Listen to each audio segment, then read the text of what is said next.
Hello दोस्तों, आज मैं आ गया हूँ फिर स्टोरी टेलर में एक नई कहानी के साथ। दोस्तों, शिक्षा के कई रूप होते हैं। एजुकेशन का मतलब सिर्फ अच्छे ग्रेड्स हासिल करना नहीं होता।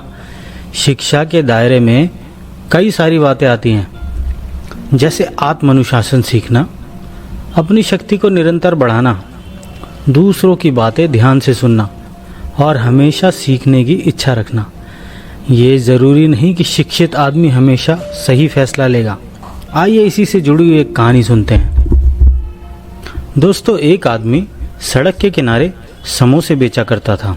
अनपढ़ होने की वजह से वह अखबार नहीं पढ़ पाता था और ऊंचा सुनने की वजह से वह रेडियो भी नहीं सुन पाता था। उसकी आंखें काफ़ी कमज़ोर थीं, इसीलिए वह अक्सर टीवी भी नहीं देखता था। इन सब के बावजूद वह काफ़ी समोसे बेच लेता था। उसकी बिक्री और फ़ायदा लगातार बढ़ रहे थे। उसने और ज़्यादा कच्चा माल खरीदना शुरू कर दिया था। उसका व्यापार हर रोज़ बढ़ रहा था। उन्हीं दिनों हाल ही में कॉलेज से पास आउट हुआ उसका लड़का दुकान पर उसका हाथ बटाने आने लगा और एक अजीब घटना घटी। एक दिन उसने पिताजी से कहा, पिताजी, क्या आपको मालूम है कि हम लोग एक बड़ी मंदी का शिकार बनने वाले हैं? पिता ने जवाब दिया, नहीं, लेकिन मुझे इसके बारे में बताओ। बेटे ने कहा, अंतर्राष्ट्रीय परिस्थितियाँ बड़ी गंभीर हैं, घरेलू हालात और भी बुरे हैं, हमें आने वाले बुरे समय के लिए तैयार रहना चाहिए।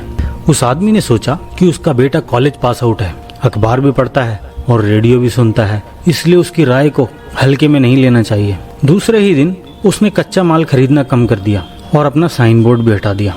उसका जोश थोड़ा ठंडा होने लगा था। धीरे धीरे दुकान पर आने वाले लोगों की तादाद घटने लगी और उसकी बिक्री तेजी से गिरने लगी। पिता ने अपने बेटे से कहा, तुम सही कह रहे थे बेटा, हम लोग मंदी के दौर से गुजर रहे हैं। मुझे खुशी है कि तुमने वक्त से पहले ही हमें सचेत कर दिया। तो दोस्तों, आपने ये कहानी सुनी।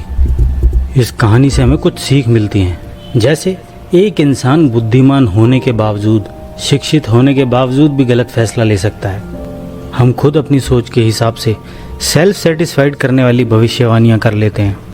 आपको अपने सलाहकार ध्यान से चुनने चाहिए, लेकिन अमल अपने फैसले पर ही करना चाहिए। अगर किसी इंसान के पास ये 5 खूबियाँ हैं तो वह बिना स्कूली शिक्षा प्राप्त किए भी कामयाब हो सकता है, जैसे कैरेक्टर, चरित्र, कमिटमेंट यानी प्रतिबद्धता, कन्विक्शन यानी दृढ़ विश्वास, शिष्टाचार यानी कर्टसी, साहस यानी करेज।